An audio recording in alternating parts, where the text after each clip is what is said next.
नमस्कार दोस्तों, welcome to your study partner एडुएस स्टडी 7। क्या भारत में पासपोर्ट बनवाना अब विवाद का विषय बन चुका है? क्या सच में हजारों लोगों को पासपोर्ट मिलने में देरी हो रही है? क्या पुलिस वेरिफिकेशन, दस्तावेजों की त्रुटियां और तकनीकी समस्याएं आम नागरिकों के लिए बड़ी चुनौती बन गई है?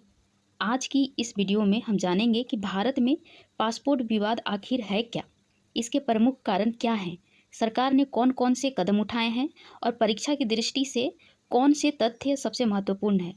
तो आइए बिना समय गंवाए शुरू करते हैं। सबसे पहले समझते हैं कि पासपोर्ट क्या होता है। पासपोर्ट भारत सरकार द्वारा जारी किया जाने वाला एक आधिकारिक अंतर्राष्ट्रीय यात्रा दस्तावेज है। यह केवल विदेश यात्रा की अनुमति नहीं देता, बल्कि किसी व्यक्ति की पहचान और भारतीय नागरिकता का भी प्रमाण होता है।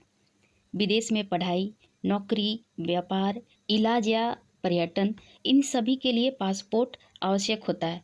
भारत में पासपोर्ट विदेश मंत्रालय द्वारा पासपोर्ट एक्ट 1967 के अंतर्गत जारी किया जाता है। अब सबसे महत्वपूर्ण प्रश्न है, आखिर पासपोर्ट विवाद क्यों हुआ? हाल ही के वर्षों में कई लोगों ने शिकायत की है कि पासपोर्ट बनने में अपेक्षा से अधिक समय लग रहा है। कई मामलों में पुलिस वेरिफिकेशन समय पर पूरा नहीं हुआ, जिससे कि आवेदन लंबे समय तक लंबित रहे। कुछ लोगों के आवेदन केवल छोटी छोटी दस्तावेजी त्रुटियों के कारण अस्वीकार कर दिए गए। ऑनलाइन पोर्टल पर तकनीकी समस्याएं, स्लॉट न मिलना और पहचान संबंधी विसंगतियां भी कई लोगों के लिए परेशानी का कारण बनी। यही कारण है कि पासपोर्ट सेवा को लेकर समय समय पर विवाद और बहस देखने को मिली है। इसे एक उदाहरण से समझते हैं। मान लीजिए एक छात्र को अमेरिका की प्रतिष्ठित यूनिवर्सिटी में प्रवेश मिल गया, लेकिन पुलिस सत्यापन में देरी के कारण उसका पासपोर्ट समय पर जारी नहीं हो सका। परिणाम स्वरूप उसकी यूनिवर्सिटी की रिपोर्टिंग डेट निकल गई और उसका एडमिशन प्रभावित हो गया। अब दूसरा एग्जाम्पल देखते हैं। एक व्यक्ति को दुबई में नौकरी मिली, लेकिन पासपोर्ट जारी होने में देरी के कारण उसकी फ्लाइट छूट गई और नौकरी का अवसर भी समाप्त हो गया। अब बात करते हैं कि सरकार ने इस दिशा में क्या क्या कदम उठाए हैं। सरकार ने पासपोर्ट सेवा पोर्टल को अधिक डिजिटल और यूजर फ्रेंडली बनाया है। देश में पासपोर्ट सेवा केंद्र आज यानी पीएसके की संख्या बढ़ाई गई है।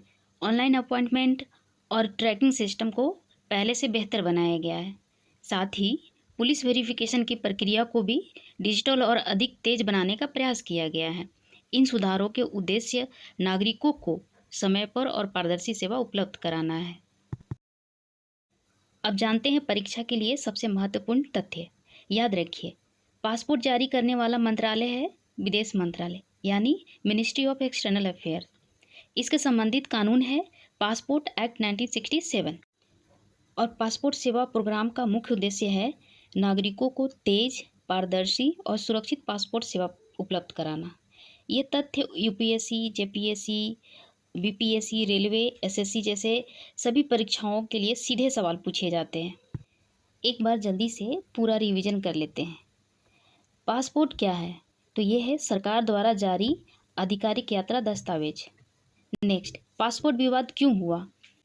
इसका जवाब है आवेदन में देरी, पुलिस वेरिफिकेशन में देरी, दस्तावेजों की त्रुटियां, तकनीकी समस्याएं और पहचान संबंधी विसंगतियां। सरकार के क्या क्या कदम है? पासपोर्ट सेवा पोर्टल को आधुनिकीकरण करना, पीएसके का विस्तार करना, ऑनलाइन ट्रैकिंग और डिजिटल पुलिस वेरिफिकेशन करना। अब परीक्षा में पूछे जा सकने वाले महत्वपूर्ण प्रश्न को देखते हैं।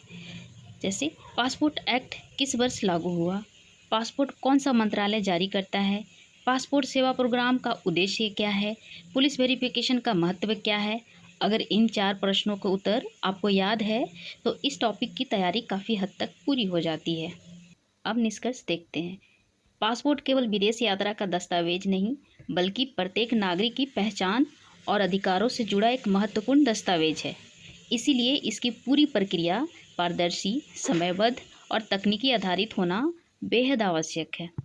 अगर आपको हमारी यह करंट अफेयर वीडियो उपयोगी लगी हो तो वीडियो को लाइक करें, अपने दोस्तों के साथ शेयर करें और ऐसे ही UPSC, JPSC, BPSC, railway, SSC तथा अन्य सभी प्रतियोगी परीक्षाओं की शानदार तैयारी के लिए हमारे चैनल को एडुएस स्टडी 7 को सब्सक्राइब करना ना भूलें। मैं मिलती हूँ आपसे अगले महत्वपूर्ण करंट अफेयर में। तब तक के लिए नमस्कार। जय हिंद।